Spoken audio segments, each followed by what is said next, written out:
حضرت خولہ بنت ثعلبہ رضی اللہ تعالی عنہا نبی کریم صلی اللہ علیہ وسلم کے پاس آئیں اور کہا کہ میرے شوہر نے مجھے طلاق دی ہے اور کہتا ہے کہ تو میری ماں کی طرح ہے، اور رسول صلی اللہ علیہ وسلم سے جھگڑنے لگی کہ یہ کیسے ہو سکتا ہے؟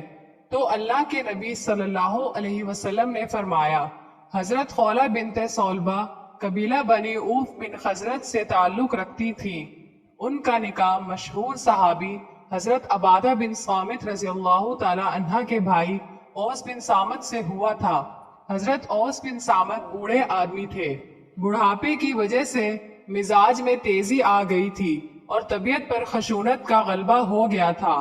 معمولی بات پر مشتعل ہو جاتے تھے اور قدم قدم پر تشدد پر اتر آتے تھے، یعنی چڑچڑا پن جو بڑھاپے کا خاصہ ہے ان پر حاوی ہو گیا تھا۔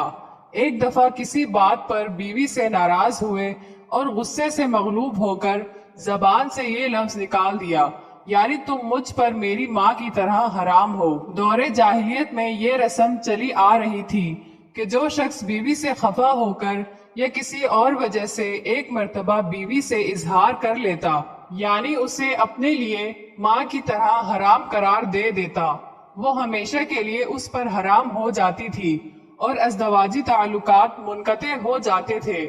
اب نہ وہ اس کی بیوی رہتی تھی اور نہ وہ اس کا شوہر۔ بڑھاپے اور کمزوری کا غصہ بھی بوڑھا اور کمزور ہوتا ہے، ذرا سی دیر میں اتر گیا، طبیعت میں سکون ہوا اور خفگی کے آثار دور ہوئے تو بے حد نادم اور انتہائی پریشان ہوئے۔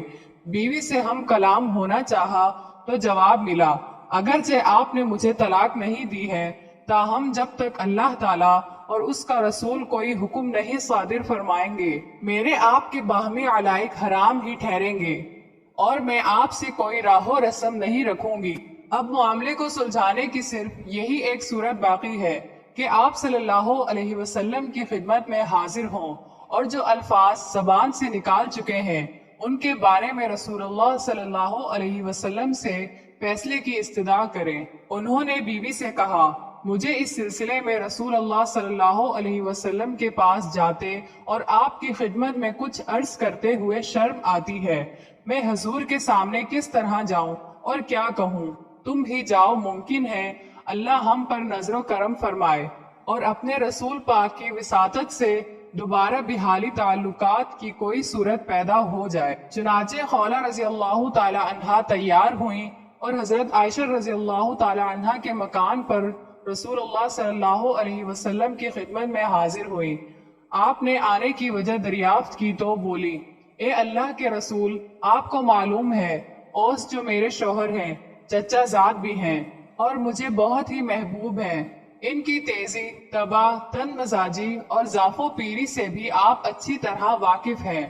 انہوں نے غصے کی حالت میں مجھے ایسی بات کہہ دی ہے جو میں حلفیہ کہتی ہوں کہ طلاق نہیں ہے۔ انہوں نے مجھے امی کہا ہے۔ رسول اللہ نے فرمایا، اب تو تم اس پر حرام ہو۔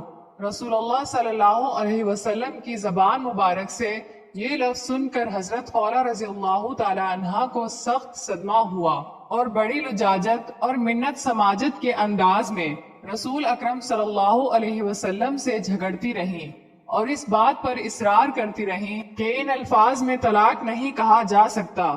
جب دیکھا کہ رسول اللہ صلی اللہ علیہ وسلم ان کے ہم نوا اور موید نہیں ہیں تو نہایت مایوس ہوئی اور وہیں بیٹھے بیٹھے ہاتھ اٹھا کر اللہ سے ان الفاظ میں دعا مانگی، اے اللہ، میں تیری بارگاہ میں حاضر ہو کر تجھ سے اپنی سب سے بڑی تکلیف اور اپنے شوہر اوس کی جدائی کے رنج و احساس کی شکایت کرتی ہوں۔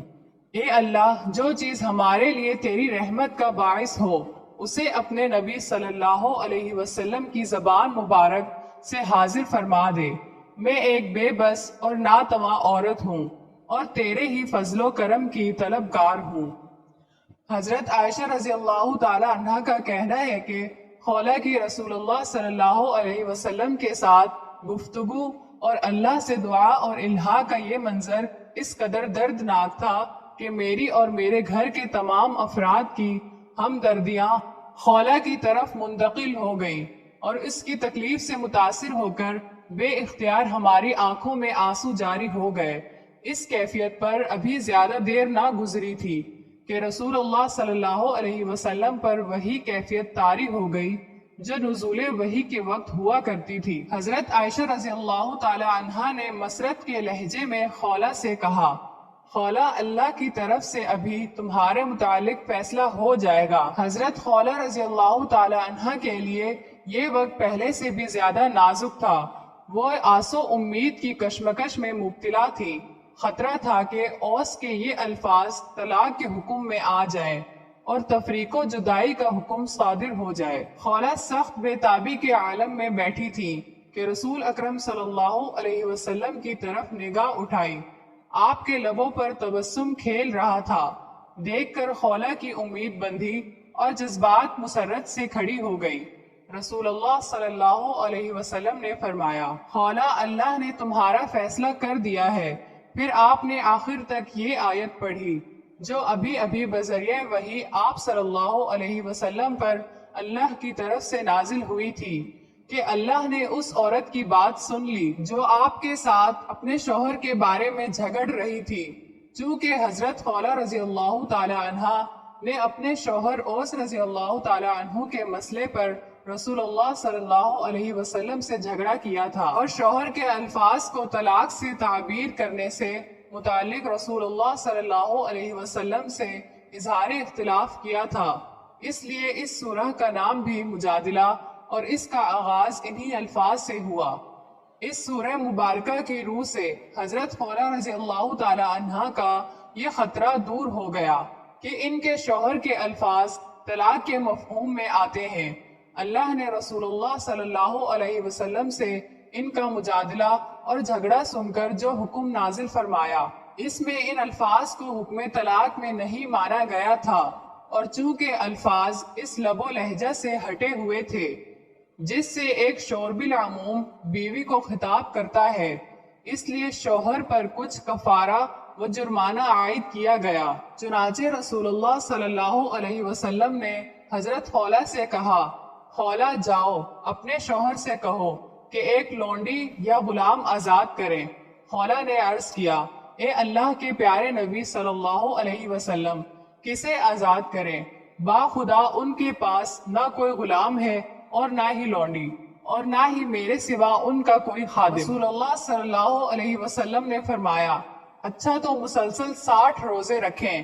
خولہ نے عرض کیا، واللہ وہ تو ان کی طاقت نہیں رکھتے، وہ بہت ہی کمزور آدمی ہیں، دن میں تھوڑی تھوڑی مقدار میں کئی بار کھاتے ہیں، نہ ہی بھوک برداشت کر سکتے ہیں نہ پیاس۔ ضعف و جسم کے ساتھ ان کی بینائی بھی جواب دے رہی ہے۔